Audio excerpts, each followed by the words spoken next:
If you went to court and your custody determination or your property determination in your divorce is not what you wanted it to be, you may have grounds for an appeal. After all, doesn't your new beginning deserve a second look? If you're going to go up to the Court of Appeals, you have to understand that there are only two real main reasons why a higher court in this area are going to overturn the lower court. The first one is the clearly erroneous standard. If the court completely misinterpreted the facts, and they're provable that you put on that evidence to show this other fact, or if the court clearly got the law wrong, that's clearly erroneous standard and the court can be overturned, the lower court. There's also the abuse of discretion standard, and this is where the court didn't exercise its judgment appropriately. And that is when the higher court saying, you know what, we're not going to put ourselves in the position of that judge, and we didn't really have the opportunity to see the witnesses and testify, check on their credibility and all of those things. But we are going to look at the facts that are in the record, and we are going to look at the law, and we don't see how these facts apply to this law, and it makes sense. And in that case, they also might overturn it. Appeals are not easy. They're very, very technical work. It's not about bringing in new evidence or new facts.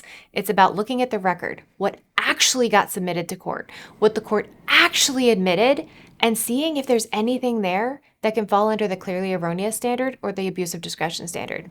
This means a lot of time poring over the transcripts, poring over all the evidence that got in, and then looking at the case law and seeing what can be applied. This work is hard, but for our team of attorneys, it's also a lot of fun. One of the things at Z Family Law that we have is a whole lot of law nerds. We love when appellate opinions come out. We circulate them in our office and we read them. And when it's one of our own, it's even more exciting. The appellate process is pretty simple. The first thing that you do is file a notice of appeal to let the higher court know, hey, we want you to take a look at this.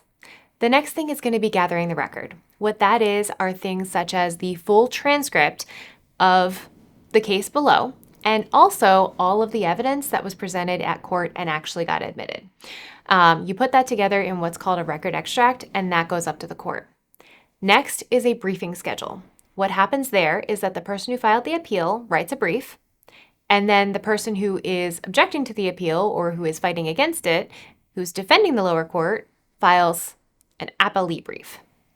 Next, there's an opportunity for a reply brief. This also can be a little bit more back and forth because sometimes there are cross appeals. But either way, there is a briefing schedule. And finally, there is oral argument. This is where after the briefs are submitted to the appellate court, the attorneys go and they are able to make an argument orally, and the judges are able to ask questions of the counsel. There also might be an opportunity in there for mediation at the appellate level, but that is not guaranteed. And if it does happen, in my opinion, it's not all that successful, but it's always worth it to try because if you can succeed at mediation, it's a lot less expensive than going through with a full appeal. Appeals are not quick. They take a long time. I wish I could tell you, oh, it will be 2 months, 3 months, a year, but I can't. I have seen everything from just a few months for a really fast expedited appeal when it was a custody determination that was very time sensitive to something taking a heck of a lot longer than a year. The reason is the appellate court doesn't really have a timeline by which they absolutely must issue their finding and opinion. And sometimes it's fast and sometimes it's slow. So I can't tell you how long it's going to take. As for how much it's going to cost, that also really depends. Is your case one where a cross appeal was filed? So not only you have to put on your own appeal, but you have to defend against somebody else's appeal? And how many days of trial transcript are we talking about here? Are we talking about a 2-day trial or are we talking about a 10-day trial? Because that is a huge difference in the volume of information that you have to present to the appellate court and that you have to comb through to find any little opportunities for either appeal or defending an appeal. And finally, the other thing that is a big cost factor is how many questions presented. What do I mean by questions presented? These are the questions that you are asking the appellate court to make a determination on. If there are 1 or 2, your appeal is going to be a lot less expensive than if there are 5. So these are things that go into it.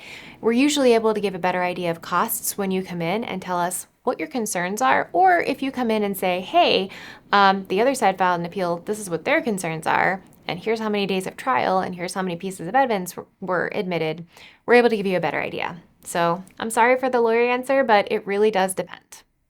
There are a lot of mistakes that people make in appeals, especially if you try to do an appeal yourself. The first is timing. If you do not file everything on time, your appeal can get thrown out. The next is formatting. If you do not format your appeal in the exact way the appellate court wants, your appeal can thrown out. Another one is trying to include new facts into the record. The record is the record. You had your shot of putting in the evidence you wanted in the lower court. The appellate court is not an opportunity to present new witnesses, to present new information, to present new testimony, or even to say, hey, since the court happened, this is what happened. The higher court just can't hear it.